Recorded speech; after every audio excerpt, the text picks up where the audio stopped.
I've been working night shifts at Memorial General for almost 7 years now. The pay's not great, but the hours fit my lifestyle. I'm not much of a daytime person anyway, never have been really. That night started like any other. I'd grabbed coffee from the 24-hour place across the street. They know my order by heart now, and my scrub still had a small stain from where I'd spilled some on myself in the car. Didn't have time to change.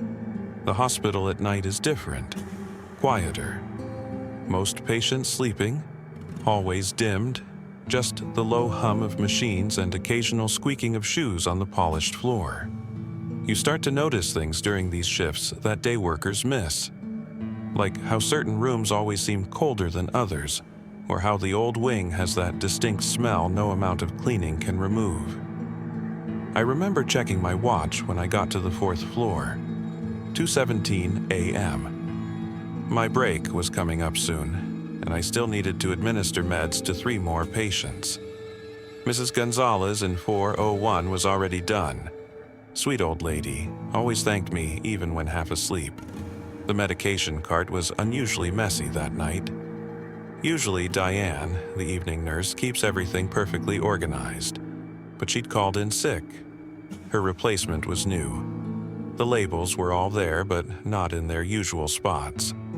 I grabbed the blood thinner injection for 403B, Mr. Chen, post-op cardiac patient who needed regular doses to prevent clotting. I'd done this routine countless times before. The hallway lights were dimmer than normal. Maintenance had been meaning to replace some bulbs for weeks. Budget cuts, they said, always budget cuts. I knocked softly on what I thought was 403B. No answer, which wasn't surprising. Most patients are deep asleep at this hour. The room was dark except for the glow of monitoring equipment. I could make out the shape of someone in the bed. "Mr. Chen," I whispered, not expecting a response. "Just giving you your regular medication."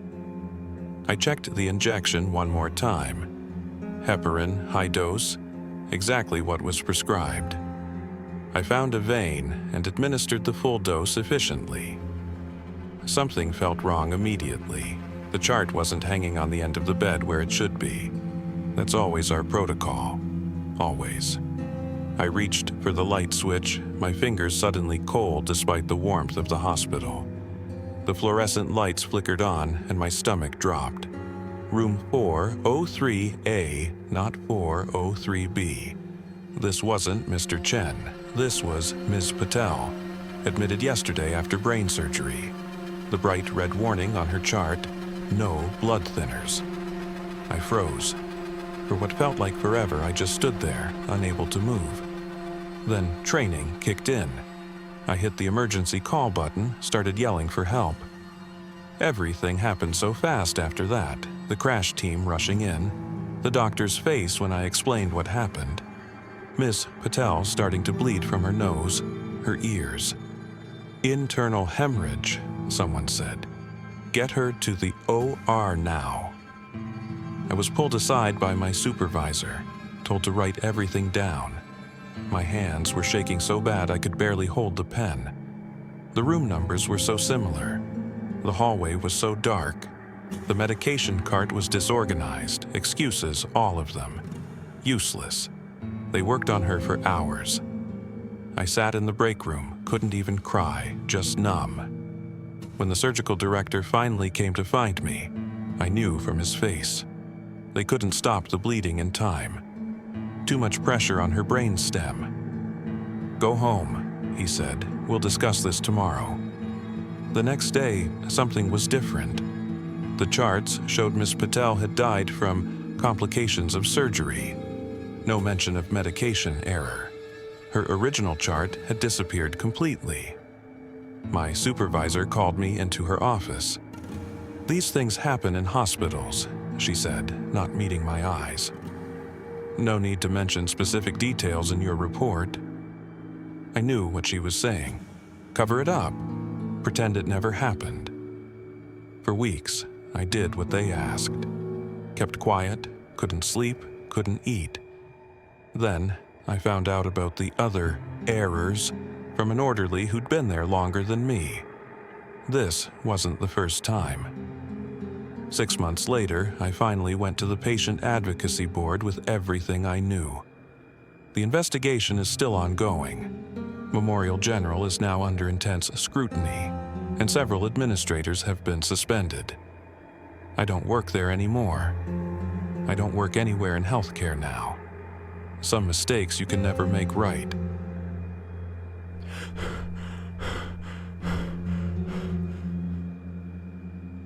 I still think about it sometimes. Those 3 years I worked night shift at Pine Grove Memorial in Eastern Oregon. I was just a security guard, nothing special. The pay was okay and the nights were usually quiet. That's what I wanted after my divorce. Just quiet. The thing about hospitals at night is they're never completely quiet. There's always something. Machines beeping, nurses talking in low voices, the squeak of shoes on the shiny floors. You get used to it. You learn the normal sounds. But what happened in the maternity ward? That wasn't normal. I remember it was winter, February maybe?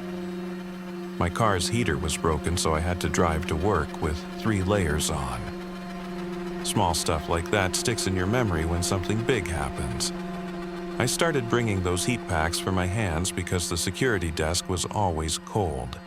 The night guard before me, Dave, would leave coffee in the pot, but it was always burnt by the time I got there. It started with this new nurse in obstetrics. Sandra, she seemed normal enough. Quiet, kept to herself, always smiling, but not with her eyes, you know? I didn't think much about her. We'd nod at each other during my rounds. That was it. Then babies started getting sick. Not all at once, just one here, one there. Doctors couldn't figure out why. Parents would come back saying, "This isn't how my baby was acting yesterday," or "Something's different about him." Stuff like that. The head nurse kept saying it was normal new parent anxiety. Maybe it was at first.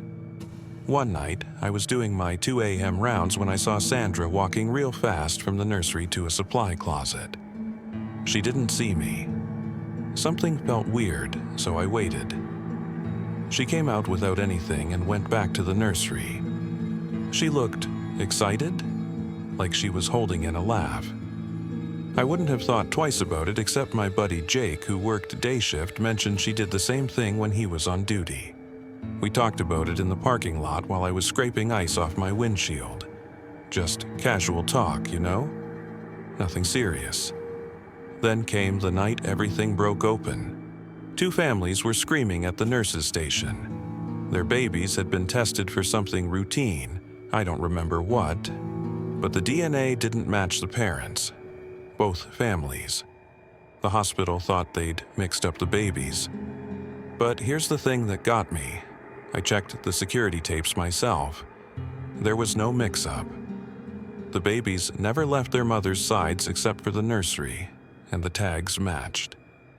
It didn't make sense. I remember rubbing my eyes watching those tapes over and over on that small screen in the security office. My sandwich sat untouched next to me the whole night. The hospital brought in investigators. Police got involved. They questioned everyone, including me. I told them about Sandra going to that supply closet. They searched it. I remember standing in the hallway, watching them put on gloves before opening the door. My heart was beating so loud I thought everyone could hear it. That's when they found the camera, hidden behind some boxes of latex gloves. Small digital thing with a memory card. They found more in her car. And the photos? Police called me down to the station to look at footage from our cameras again. That's when I saw it. Sandra would take a baby from the nursery, swap it with another baby, take pictures of the wrong parents holding the wrong babies, then swap them back before anyone noticed. The security cameras caught her doing this dance between rooms, timing it perfectly between nurse checks. Just 10 to 15 minutes each time. She'd been doing it for years. But that night, there was a code blue in another ward. She got called away before swapping those 2 babies back. I remember the detective showing me the timeline. If that patient hadn't crashed when they did, no one would have ever known. They found her storage unit a week later. Thousands of pictures. Thousands. Dating back 15 years. 3 different hospitals. Each photo labeled with dates, times, names. Temporary families, she called them in her journal, like some sick experiment. I still remember the detective's face when he told me, "We'll never know how many babies she didn't swap back." He had kids himself, 2 boys. I saw their picture on his desk. He kept looking at it while we talked. The hospital tried to keep it quiet. Impossible with something like this. News vans lined the parking lot for weeks. Parents came from all over the state, terrified their kids might not be theirs. DNA testing backed up for months. I quit that job the next week. Couldn't walk those halls anymore knowing what happened there. Sometimes I see parents with their kids at the grocery store or park and wonder if they're really theirs. Do they have someone else's baby? Is someone else raising theirs the worst part? Sandra never explained why. In court, she just kept smiling that empty smile. Said she liked creating new family combinations to see what they looked like together. Like playing with dolls, but with real babies, real lives. I moved to another town after that. Couldn't handle the looks people gave me when they found out where I worked. Like I should have known somehow. Maybe I should have. There were signs looking back. Little things that didn't add up. That was 8 years ago. I still get calls sometimes when they find new evidence or another family comes forward. I don't know if it'll ever really be over. Not for those families. Not for me either, I guess. Sometimes I dream about those hallways, about what might have happened if that patient hadn't coded that night. How many more years would it have gone on? How many more temporary families would have been photographed? How many permanent switches did we miss? I don't work security anymore. Can't trust what I see on cameras now.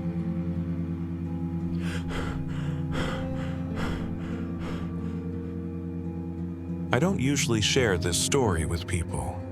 It still feels wrong to talk about it, like maybe I'm putting myself in danger just by telling it.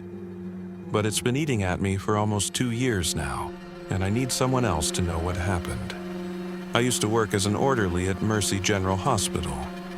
It wasn't a great job, but the pay was decent and the hours worked with my community college schedule. I mostly did whatever nobody else wanted to do. Moving patients, cleaning up messes, that sort of thing. Last spring, we had this huge storm hit the city. Rain for days. The hospital was built in the 1940s with all these additions stuck on over the years, and the basement in the old wing started flooding. My supervisor, Dave, told me and another guy to go down and move some old paper records to higher shelves before they got ruined. The basement was creepy even on normal days. Bad lighting, pipes running across the ceiling, that gross hospital basement smell. But that day with the storm, the lights kept flickering, and there was this constant dripping sound everywhere. We were almost done when I noticed this door I'd never seen before. It was painted the same color as the wall, like someone didn't want people noticing it. The lock was busted from the water damage, so I pushed it open. My coworker had gone to get more boxes, so I was alone. Behind the door was this narrow hallway that led to another room full of file cabinets. They looked super old, all rusty on the bottom from previous floods. I pulled open one drawer, and it was packed with patient files from the 1960s. All of them had this red stamp that said Special Research Initiative across the top. I know I shouldn't have read them, but something felt off. The first file was for some homeless guy they picked up downtown. According to the notes, they told him they were treating him for pneumonia, but they were actually testing some experimental drug on him.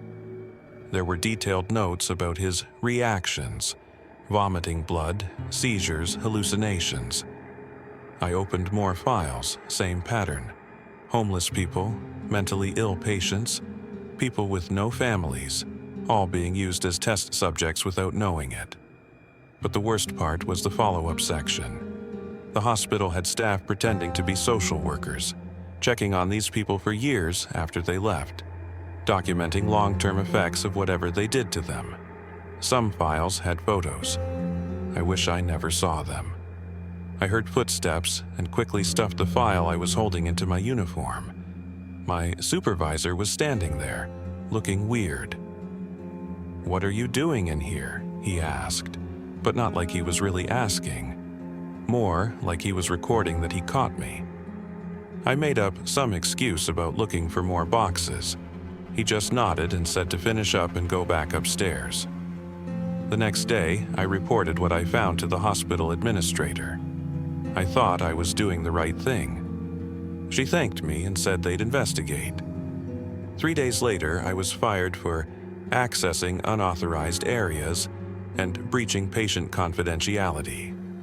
I tried contacting local reporters, but nobody called back.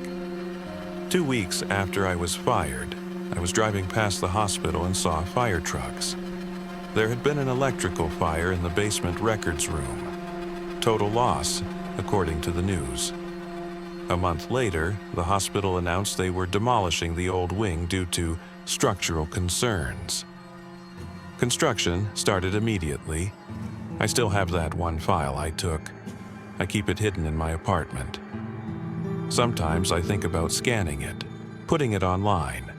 But then I remember how my apartment got broken into last month. Nothing was taken, but all my drawers were searched. And I keep seeing the same car parked across from my building. I'm probably just being paranoid. But if anything happens to me, at least someone else knows the truth now.